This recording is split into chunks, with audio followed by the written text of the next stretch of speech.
বহুত ধুনীয়া হৈ আছে। আমাৰ প্ৰাৰ্থী আৰু পাৰ্টি একেলগে আমাৰ কেম্পিঙত নামিছে আৰু মনোনয়ন পত্ৰ গৃহীত হোৱাৰ পিছতে আমাৰ প্ৰাৰ্থীবিলাকে নিজৰ নিজৰ কেম্পিং আৰম্ভ কৰিছে আৰু এইকেইদিন মই দেখিবলৈ পাইছোঁ যে 15টা সমষ্টিত UPPL কেম্পিং বহুত ভাল হৈছে। এইবাৰ বতৰটো চাই আৰু বিভিন্ন কাৰণত আমি ডাঙৰ ডাঙৰ মিটিংবিলাক ল'বলৈ বিচৰা নাই। যোৱা 5টা বছৰত আমি বহুত ডাঙৰ মিটিং কৰিছিলোঁ আৰু আমাক এতিয়া ৰাইজে ওচৰত বিচাৰিছে।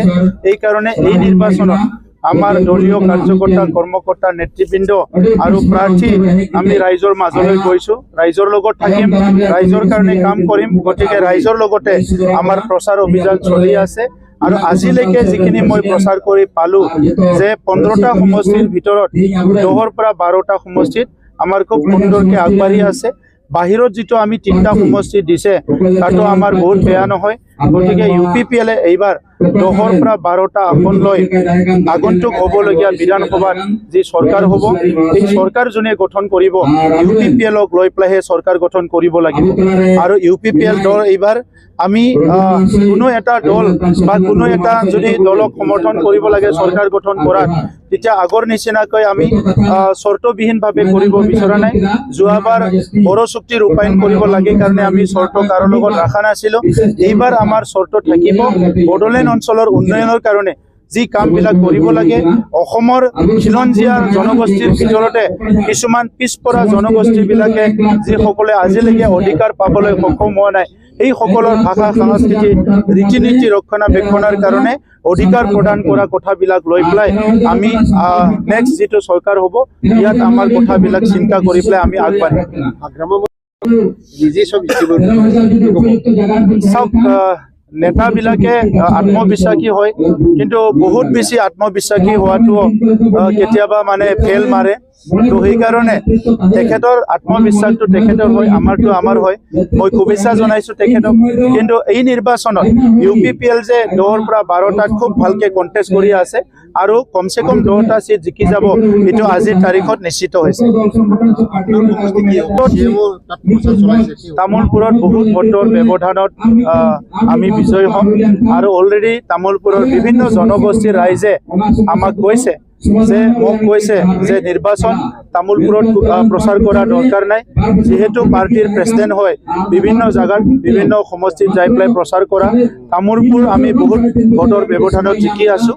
গতিকে আজিৰ সময়ত তামোলপুৰত তুমি থাকিব নালাগে, তামোলপুৰৰ পৰা বাহিৰত যাই কেম্পিং কৰা, যাহাতে 10-12জন জিকি যায়, এই কথাটো ৰাইজে কৈছে। আৰু মই ঘূৰি পেলাই যোৱা 4-5 দিনত যিটো দেখিলোঁ, স্বতঃস্ফূৰ্তভাৱে ৰাইজৰ সঁহাৰি, যি গাঁৱতে যাওঁ, য'তে যাওঁ, যি জনগোষ্ঠীতে যাওঁ, চবৰে পৰা সঁহাৰি পাইছোঁ। গতিকে তামোলপুৰত বিপুল ভোটত বিজয় হ'ব, এইটো নিশ্চিত।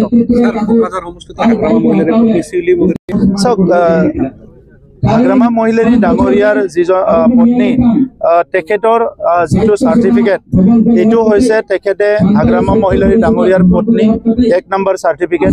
2 নম্বৰ চাৰ্টিফিকেটটো হ'ল তেখেতে এজন ব্যৱসায়ী মহিলা। চ' ব্যৱসায়ী মানুহবিলাকে য'ত লাভ পায় সেই কামটোহে কৰে, য'ত লাভ নাই সেইটো কাম নকৰে। গতিকে আজি পলিটিক্সটো হ'ল এটা সমাজ সেৱা। ইয়াত ৰাতিপুৱা 6টাৰ পৰা ৰাতি 12টালৈকে কাম কৰিব লাগিব। গতিকে এনেকুৱা পৰিৱেশত আজি নিৰ্বাচনে খেলিব আহিছে। কালি কি হ'ব এইটো আজি বহুত ৰাইজে বুজিছে, বহুত ৰাইজে বুজি নাপাবও পাৰে। কিন্তু কথা হৈছে লৰেন্স ইছলাৰী ডাঙৰীয়া ইয়াৰ তুলনাত বহুত আগত আছে। তেখেতে 25-30 বছৰ সমাজ সেৱা কৰিছে, সংগ্ৰাম কৰিছে, বড়োৰ লগতে বিভিন্ন জাতি জনগোষ্ঠীৰ কাৰণে কাম কৰিছে আৰু যোৱা 5টা বছৰত ৰেষ্টলেছ কাম কৰি পেলাই কোকৰাঝাৰত বহুতখিনি উন্নয়ন তেখেতে আনিছে। আমাৰ সেই সময়ত MCLA নাছিল কোকৰাঝাৰ বিধানসভা সমষ্টিৰ ভিতৰত, কিন্তু এজন বিধায়ক হৈ পেলাই আজি চৰলপাৰা ৰাস্তাৰ পৰা লৈ কোকৰাঝাৰত অডিটৰিয়াম নিৰ্মাণ, গাঁৱে ভূঞে বিভিন্ন ৰাস্তা, কালভাৰ, দলং, বিভিন্ন উন্নয়নবিলাক আঁচনিবিলাক আনিছে। এইটো ৰাইজে দেখিবলৈ পাইছে। কঠিন সময়তো লৰেন্স ইছলাৰী ডাঙৰীয়া সমাজৰ লগত থিয় হৈ আছে, কোনোদিন সমাজক এৰি যোৱা নাই। বানপানী, ধুমুহা যিয়ে নহওক কিয়, যি পৰিৱেশে নহওক কিয়, লৰেন্স ইছলাৰী ডাঙৰীয়া সদায় ৰাইজৰ লগত থিয় দিছে। তো সেইকাৰণে কোকৰাঝাৰবাসী ৰাইজে আমাৰ হেডকোৱাৰ্টাৰ যিটো সমষ্টি, ইয়াত লৰেন্স ইছলাৰীকে জিকাব, এইটো নিশ্চিত।